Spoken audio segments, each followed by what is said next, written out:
저희 환자분들 중에 1년 만에 치아가 싹 다 망가져서 오신 분이 있어서 깜짝 놀랐더니, 치아는 어떻게 망가지냐면 음식물 찌꺼기가 있으면 산성 성분이 나와서 치아를 녹이는 거거든요. 아까 말씀드린 것처럼 잇몸 피가 나는데 바로 치과를 올 수는 없잖아요. 그럴 때는 집에서 할 수 있는 일반적인 가글 말고 치료용 가글이 있는데, 대부분 이제 약국에는 뭐 아니면 무슨 붙은 처방이 없이도 살 수 있고, 저희 용량 100ml 정도는 한 3,000원 정도 할 정도로. 그 음식적으로 그러면 이거 어떻게 활용할 수 있냐, 그래서 저희가 이제 추천해 드린 건 스틱처럼 좀 잘라서 냉장고에 보관했다가, 결국 잇몸에 피가 난다는 건요, 몸의 방어력이 가동하고 있다는 증거예요. 피가 왜 나냐, 어떤 세균이 들어오면 혈관이 막 증가해요. 세균이 들어왔으니까 우리도 싸우자, 그래서 혈관이 증가해서 백혈구 등 여러 가지 면역세포가 들어오는데, 혈관이 증가되다 보면 당연히 조금만 건드려도 피가 나게 되죠.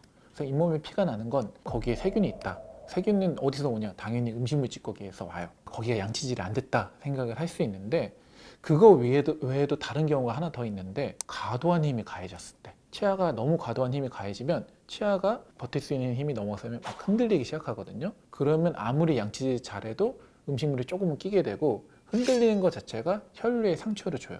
그럼 피가 나게 되겠죠. 그걸 전문 용어로 외상성 교합이라고 해요. 교합이란 건 치아를 딱딱 부딪히는 거 말하는데, 정상 교합은 그냥 치아끼리 부딪히는 건데, 외상성 교합은 너무 강한 힘이 가해져서 치아가 충격을 받을 만큼 생기는 교합을 얘기해요. 그래서 외상성 교합이 있을 때도 피가 나요. 그 2022년 연구에 따르면 거의 1811만 명 정도가 치주 질환을 기록해서 질병별 환자 수 1위를 기록했어요. 실제로 치주 질환은 정말 많이 흔하고, 저도 가끔 겪어요. 치주 질환이라는 게 거창한 게 아니에요. 잇몸에 피가 나고 그러면 치주 질환이죠. 제일 중요한 거는 일시적으로 걸리면 상관없는데, 감기가 진행돼서 폐렴이 되면 안 되듯이 이게 점점 진행해서 잇몸뼈가 녹고 치아가 흔들리는 정도까지 가면 안 되기 때문에, 치주 질환이 생길 수는 있지만 예방하고 좀 초기에 치료하면 정말 많이 좋아질 수 있거든요. 그래서 치주 질환에 대해서 좀 더 자세히 설명드리면, 치주, 이건 뭐냐? 치아를 감싸는 모든 조직을 얘기해요. 쉽게 생각하면은 치주 질환은 두 가지로 나눌 수 있어요. 첫 번째는 치은염, 그냥 잇몸 자체에만 염증이 생기는 거. 두 번째는 아까 말씀드린 조직 중에 잇몸뼈도 있었죠. 잇몸을 뚫고 나가서 뼈까지 염증이 생긴 걸 치주염이라고 해요. 당연히 순서는 치은염에서부터 시작해요. 치은염은 내가 한 이틀 정도 음식물을 꼈는데 안 뺐다, 그럼 당연히 생겨요. 음식물이 우리가 48시간이 넘어가면 감염 반응이 나타나기 시작하거든요. 우리가 음식물 빼주고 청소를 잘한다, 거의 100% 회복돼요. 조금 더 진행돼가지고 잇몸 밑으로 음식물 찌꺼기가 파고 들어가면서 뼈를 녹인다. 그렇게 녹은 뼈도 정말 초기에는 재생될 수 있지만 어느 이상으로 녹아버리면 재생이 안 돼요. 그럼 잇몸뼈가 내려가면 어떻게 될까요? 잇몸도 주저앉겠죠. 그러면 그 형태가 자연스럽지 않기 때문에 음식물이 더 고여요. 잇몸뼈가 더 녹게 되고, 그런 악순환이 시작되는 거죠. 저는 타이트하게 보면 일주일, 정말 바쁘다 그럼 2주를 봐요. 2주가 넘어가면 우리가 염증이 만성화됐다고 보거든요. 아까 말씀드린 것처럼 잇몸 피가 나는데 바로 치과를 올 수는 없잖아요. 그러면 일단 첫 번째, 양치질을 열심히 해보는 거고, 그래도 피가 날 수 있어요. 그럴 때는 집에서 할 수 있는 가글제를 사용하는 거예요. 일반적인 가글 말고 치료용 가글이 있는데, 저희는 클로로헥시딘이라고 하는 가글을 치과에서 정말 많이 써요. 클로로헥시딘은 성분명이고, 대부분 이제 약국에는 헥사메딘 뭐 아니면 헥사 무슨 붙은 그런 상품명으로 많이 있어요. 처방이 없이도 살 수 있고, 저희 용량 100ml 정도는 한 3,000원 정도 할 정도로 상당히 가격도 경제적입니다. 어떤 게 좋냐면, 입안에 있는 정말 안 좋은 치주 파괴균들을 박멸하는 데 엄청난 효과가 있어요. 또 가글 하고 나면 그 성분이 바로 빠져나가는 게 아니라 잇몸 사이에 침착돼서 한 몇 시간 정도 성분이 유리가 돼요. 아침 저녁으로 원액을 쓰셔도 되고, 원액이 좀 독하다 그러면 물과 바늘 섞어서 아침 저녁으로 가글을 하시면은 피나는 게 많이 줄어들 수 있고, 근데 특히 어떤 부위가 많이 피가 난다, 그럼 그 부위에 치간 칫솔을 할 때 그 헥사메딘 가글을 묻혀서 치간 칫솔을 하면 그 부위에 도달이 잘 되기 때문에 잇몸을 건강하게 하는데 상당히 좋은 효과가 있습니다. 그런데 이 가글을 썼는데도 안 나아진다, 그러면 당연히 치과를 오셔야 되고, 단점도 있어요. 첫 번째, 맛이 조금 안 좋아요. 두 번째 단점은, 이게 워낙 살균 효과가 좋다 보니까 장기간 쓰면 없애지 말아야 될 건강한 균까지도 좀 죽일 수 있어요. 그래서 2주 이상 쓰는 건 안 좋고요. 또 그렇게 쓰다 보면 혀의 착색, 또 치아의 착색을 일으킬 수 있어요. 제가 상처가 문제가 없다면 대부분 일주일만 쓰는 걸 권해드리고, 정 문제 있을 때 2주, 장기간 쓰는 거는 꼭 피하셔야 된다 생각을 합니다. 일단 구강은요 전신 건강의 척도예요. 그래서 몸에 좋은 음식 먹으면 구강도 좋아져요. 전신 건강이 좋으면 혈류량이 증가되고 입안의 침 분비도 원활하게 되니까 무조건 좋아지거든요. 몸에 좋은 음식 많이 먹는 게 첫 번째고, 두 번째, 일단 좋은 음식을 먹어서 몸을 건강하게 하는 것보다 안 좋은 음식 먹는 게 훨씬 더 효과적이에요. 안 좋은 음식을 먼저 설명드리면 크게 두 가지로 나눌 수 있겠어요. 치아에 안 좋은 것과 잇몸에 안 좋은 것. 치아에 안 좋은 음식이 뭐냐? 전분이 많이 들어가는 음식. 의외로 초콜릿보다 더 치아를 많이 썩게 하는 게 전분이 들어가는 음식인데, 쉽게 생각하면 감자칩 같은 거예요. 우리 감자칩 먹고 나서 양치하고 나서 이렇게 보면은 나중에 치아 골짜기 사이에 감자칩이 그대로 남아있는 경우가 많아요. 전분이 워낙 끈적이기 때문에 치아의 홈 같은 데 정말 달라붙어 있고, 그 양치질을 정말 열심히 해도 안 빠지는 경우가 많죠. 마모 쪽으로는 당연히 경도가 높은 음식이 안 좋죠. 캔디, 오돌뼈, 뭐 얼음깨 먹는 분도 있죠. 치아는 재생이 안 돼요. 현미경적으로 보면 실금들이 가거든요. 그게 커지면 나중에 치아에 균열이 생기는 거기 때문에 경도가 있는 음식은 반드시 피하는 게 좋다. 그러면 잇몸에 안 좋은 음식은 뭐가 있냐? 일단 질기고 단단한 음식이죠. 그게 뭐 잇몸에 직접적으로 안 좋은 건 아니지만 내가 그걸 먹고 정확한 청소를 안 하면 잇몸 사이에 정말 많이 껴있게 되겠죠. 그런 질긴 고기류는 먹고 나면 꼭 양치질만 하는 게 아니라 치실이나 치간 칫솔로 껴있는 걸 다 빼주시는 게 되게 중요합니다. 그러면 좋은 음식은 뭐가 있냐? 우리 몸에 어떤 성분이 잇몸에 좋은지를 알아야 되는데, 콜라겐 중요하죠. 콜라겐은 피부뿐만 아니라 잇몸 생성에 되게 필수적인 요소예요. 그 다음에 두 번째, 비타민C. 잇몸 출혈도 방지하고 혈액 공급을 도와주고, 두 번째로 콜라겐 생성에도 되게 큰 도움이 되고, 특히 치과 쪽에서는 비타민 D. 우리가 잇몸이 건강하려면 잇몸 뼈가 건강해야 되는데, 뼈의 건강에 담당하는 가장 중요한 비타민은 비타민 D예요. 그래서 햇볕도 많이 쐬시고, 안 되면 비타민 D를 많이 복용하는 거는 잇몸뼈 건강. 일단 뼈가 건강해야지 그 위에 있는 잇몸이 건강하기 때문에 비타민 D 섭취는 중요해요. 또 음식적으로 그러면 이거 어떻게 활용할 수 있냐? 그래서 저희가 이제 추천해 드린 건 당근이나 오이를 스틱처럼 좀 잘라서 냉장고에 보관했다가 하나씩 꺼내 드시는 건 상당히 좋다고 생각해요. 당근과 오이를 먹으면 첫 번째로 섬유질 성분이 많아서 조금 자체적으로 청소하는 효과가 있어요. 두 번째는 당근과 오이에는 비타민 C, D가 상당히 많죠. 세 번째로 이런 차갑고 물이 많은 청량감 있는 채소들을 많이 먹으면 입안에 침이 자꾸 돌아요. 입안에 침이 정말 중요해요.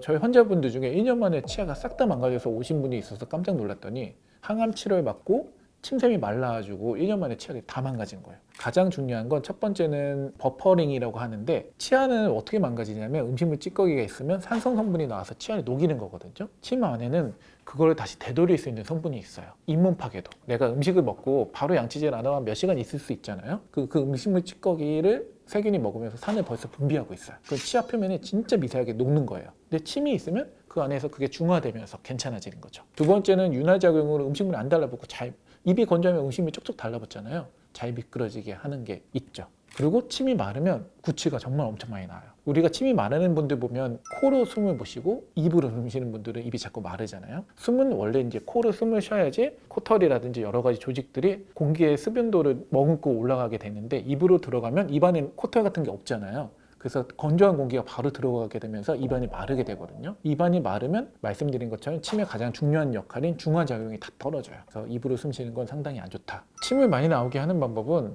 가글도 있지만, 가글 중에서 절대 쓰지 말아야 되는 건 알코올 성분이 들어간 가글이 있죠. 일단 그런 가글을 안 쓰셔야 되고, 권해드린 건 가장 좋은 건 그냥 물로 자주자주 가글하세요. 입안이 안 마르고 또 침 분비도 도와주면서 미세한 음식물 찌꺼기를 다 청소해 주거든요. 그 다음에 또 침 분비를 늘릴 수 있는 음식은 아무래도 섬유질이 많은 채소죠. 그런 야채류를 많이 드시는 게 구강 건강에 정말 좋을 거라고 생각을 합니다. 치과 치료하면은 너무 비싸다 그렇게 생각을 하시는데, 제가 좀 안타까운 건 치과 치료 중에서 잇몸 치료에 대한 건 거의 90% 이상이 보험이 적용돼요. 어느 나라에서도 이렇게 잇몸 치료에 대해서 이렇게 많이 보험을 보장해주는 나라는 없기 때문에, 사실 치아가 망가지는 거 10대, 20대까지는 충치지만 30대부터는 충치는 많이 줄고 거의 잇몸 파괴가 주가 이루어요. 그러면은 스케일링도 1년에 한 번 또 보험되죠. 그 다음에 잇몸 치료도 보험되기 때문에 치과에 오시는 거에서 잇몸 관리만 잘해도 90%는 치아 빠지는 걸 예방할 수 있다고 생각하거든요. 그래서 치과 치료비에 대한 걱정보다는 물론 충치가 생기면 이제 충치 치료 해야 되겠지만, 잇몸에 대한 거를 체크하기 위해서 자주 내원하시고, 잇몸 치료 받는 건 의료보험이 됐기 때문에 부담이 별로 없으니까 그쪽을 적극적으로 활용하시면 치아 건강에 정말 큰 도움이 될 거라고 생각해요. 환자분들이 여쭤볼 때가 있어요. 나 멀리 가게 됐는데 거기 병원 추천해 주실 수 있냐? 그랬을 때 고민이 되는데, 사실 양심이라는 게 참 어렵죠. 이윤을 적게 남긴다고 양심적이라고 생각하지는 않아요. 왜냐? 가장 양심적인 거는 적당한 이윤도 있어야 되겠지만 가격을 저렴하게 해서 더 병을 키우면 절대 안 되거든요. 가장 양심적인 건 이 환자에 대해 맞는 적절한 치료 계획, 그 중에는 환자가 더 이상 나빠지지 않도록 예방할 수 있는 것까지 포함이 돼야 되기 때문에 양심적인 치과라고 꼭 가격이 저렴하지는 않을 수 있어요. 결국 제가 말씀드리고 싶은 건 아주 좋은 치료 계획을 세우는 치과라고 생각을 해요. 그 중에 포함될 수 있는 건 일단 환자분의 사정도 좀 고려해야 되고, 두 번째로 지식도 많아야 되지 좋은 치료 계획을 세울 수 있겠죠. 또 수많은 경과를 봐야지 치료 계획이 확립이 돼요. 아무리 내가 이론적인 지식은 많은데 환자를 보고 이런 경과 관찰을 해보지 않으면 그런 올바른 치료 계획이 세워질 수 없거든요. 제가 추천해 드리는 이제 좋은 치과는 한 자리에서 오래 한 치과, 워낙 많은 환자들의 경과 관찰을 했을 거고 그 의사 선생님만의 진료 철학이 세워져 있을 거기 때문에 좋다고 생각을 하고요. 어떤 전문 분야를 갖고 계신 분들이 아무래도 그쪽에 대해서 더 공부를 많이 했기 때문에 더 좋은 치과라고 생각을 해요. 일단 한 자리에서 10년 이상 한 치과, 그리고 전문의 자격증이 있는 치과를 가시면 좋지 않을까 생각을 합니다. 스케일링 중요하죠. 19세 이상은 1년에 한 번씩 보험이 되게 돼 있었거든요. 환자분들이 간혹 착각하시는 게, 나는 1년에 한 번만 보험이 되니까 1년 안에 또 가면 안 된다고 생각하지만, 잇몸에 피가 나서 하는 스케일링, 부분적인 스케일링은 언제 오시더라도 보험이 적용돼요. 40대 이상에서 스케일링이 중요하다고 들으신 건 정말 맞아요. 10대, 20대까지는 10개의 세균이 있다 그러면 한 8대 2로 8이 충치 세균이에요. 30대 이후부터는 그 비율이 역전돼요.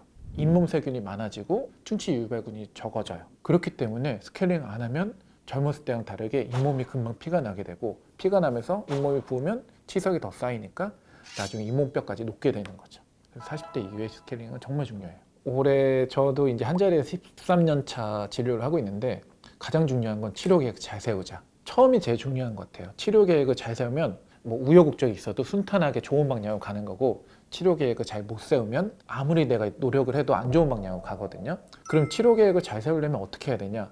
첫 번째, 지식이 확실히 많아야 되겠죠. 그래서 저는 지금도 항상 최신지견, 왜냐하면 과학이라는 거 항상 바뀌어요. 근데 그런 것들을 항상 연구하는 게 중요하고, 두 번째는 환자분들의 얘기 잘 들어줘야 돼요. 환자분들마다 선호하는 게 다 달라요. 나는 사회생활 바빠, 빨리 끝내고 싶어 하시는 분도 있고, 나는 오래 걸려도 무조건 예뻐야 되는 사람도 있고, 나는 예쁜 거 상관없어, 무조건 튼튼해야 돼.